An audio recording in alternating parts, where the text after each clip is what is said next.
Assalamualaikum, saya Rizal dari Institut Kajian Etnik UKM. Dia mana?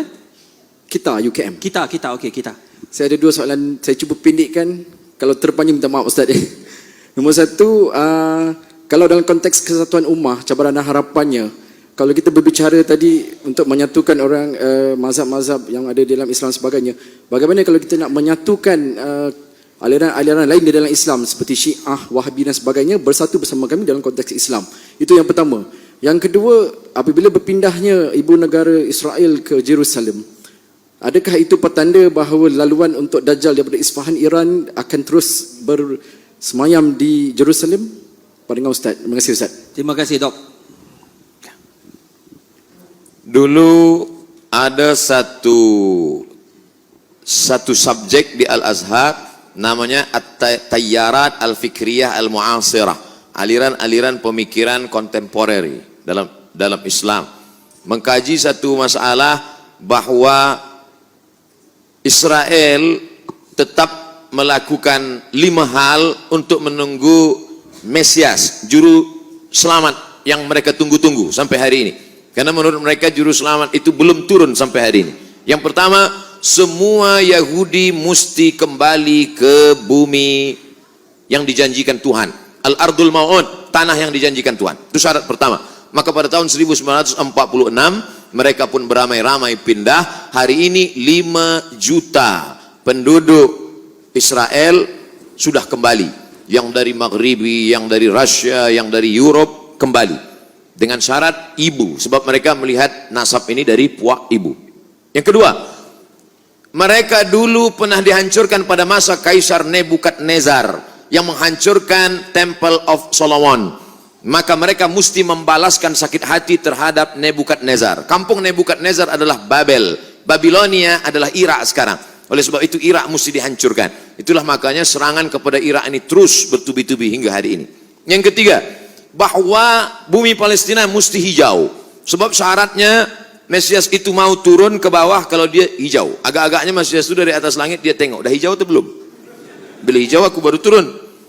Apa yang hijau itu? Itulah dia pohon gharqad, syajaratul gharqad. Dan itu ada disebut Nabi SAW. Apa kata Nabi SAW? Nanti batu pun akan berbicara. Ketika bersembunyi mereka pada perang besar di akhir zaman itu di belakang batu, batu akan berbicara. Ya Abdullah, hadza Yahudi khalfi faqtulhu. Wahai hamba Allah, ini di belakangku ada Yahudi, bunuhlah dia. Kecuali satu, kata Nabi. Apa itu? Syajaratul gharqad. Subhanallah, Masya Allah. Bila kita sampai nanti, saya sampai ke satu kota yang dibelah menjadi 2, sebelah punya Mesir, sebelah lagi diambil oleh Israel. Saya tengok dengan mata kepala saya sendiri, pohon-pohon gharqad mereka tanam menghijau seperti pokok pines. Lalu kemudian yang kelima, bahwa mereka mesti menguasai yang pernah dikuasai oleh Sulaiman dulu. Maka itu disebut dengan Great Israelian, Israel Raya, Israel besar. Mana batasnya? Dari 2 sungai, dari sungai Nil di Afrika hingga ke sungai Efrat di Irak. Maka batas negara mereka itu adalah 2 sungai. Maka dalam bendera dia dibuat ada bintang David, lalu segi 6, lalu di atasnya ada garis warna biru, di bawah ada biru. Yang di atas biru itu sungai Nil, yang di bawah biru itu adalah sungai Efrat. Maknanya kerajaan mereka dari Nil hingga ke Efrat. Yang kelima, kalau nanti mereka berkuasa di dunia, maka selain daripada mereka akan menjadi ghaim. Ghaim itu adalah keledai tunggangan. Yang bukan dia akan menjadi ghaim. Siapa dia? Maka mereka tidak mengajak orang luar kepada agama dia. Sebab dia adalah agama sekaligus nation. Beza dengan kita. Kita Melayu. Tapi bukan agama. Beza dengan mereka. Mereka adalah Yahudi sekaligus sebagai agama. Maka yang bukan mereka, bukan golongan mereka akan menjadi ghaim, keledai tunggangan. Itulah yang terjadi saat ini. Maka ini mesti disuarakan. Video saya tentang ini sudah diupload di YouTube, hanya beberapa jam saja, lepas itu hilang. Kalau tak percaya, coba upload. Mungkinkah Sunni dan Syiah bersatu? Yang menjawab ini Syekh Yusuf Al-Qaradawi. Maka dibuatlah yang disebut dengan at-taqrib bainal mazahib. At-taqrib, pendekatan. Karena sudah jauh betul. Ini Sunni, ini Syiah. Akhirnya dibuatlah dialog bernama At-Taqrib Bainal Madzahib, mendekatkan mazhab. Tapi itu pada masa Syekhul Azhar Mahmud Saltud.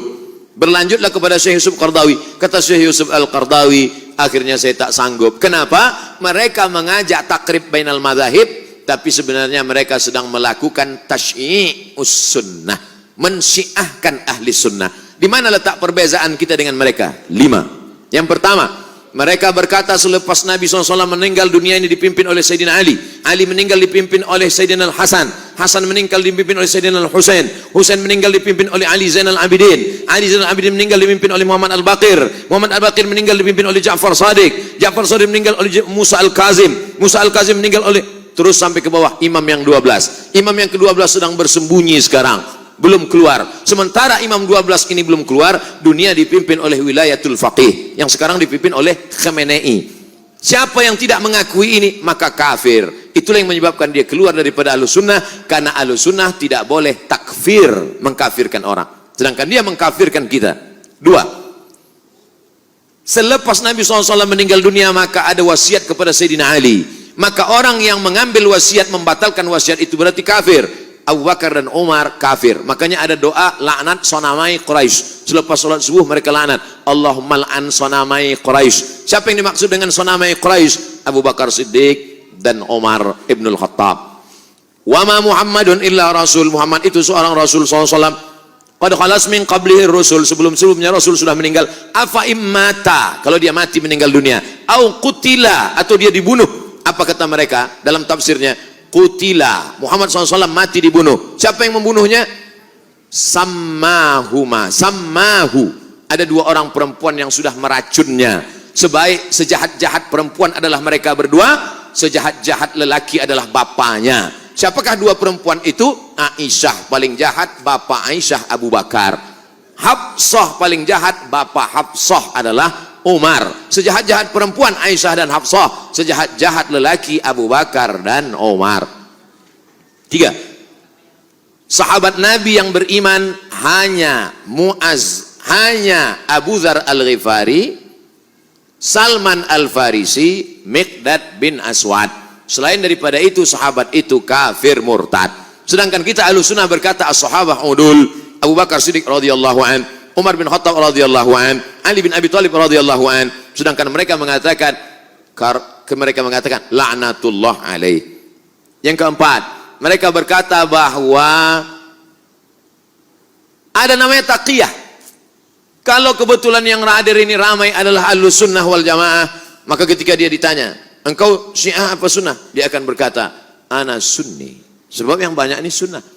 Tapi kalau yang di sini yang datang adalah Syiah, ditanya, awak Sunni apa Syi'i? Ana Syi'i.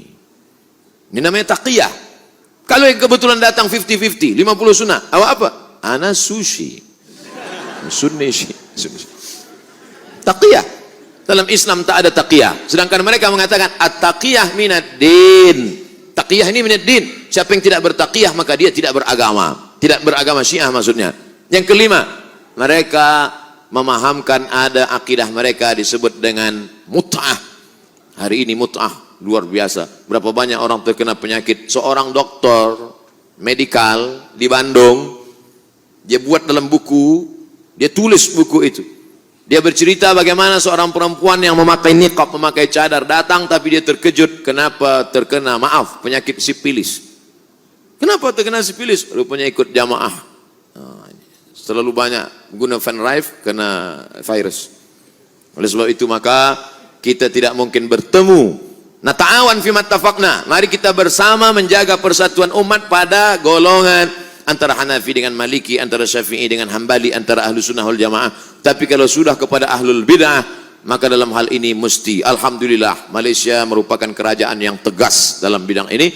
Saya amat sangat bersyukur kepada Allah, karena dalam tazkirah saya mengambil fatwa. Saya ambil fatwa dari Selangor, saya ambil dari fatwa Mufti Johor, saya ambil. Bila umat bertanya, ini bukan fatwa Abdul Somad, ini fatwa dari bumi Melayu.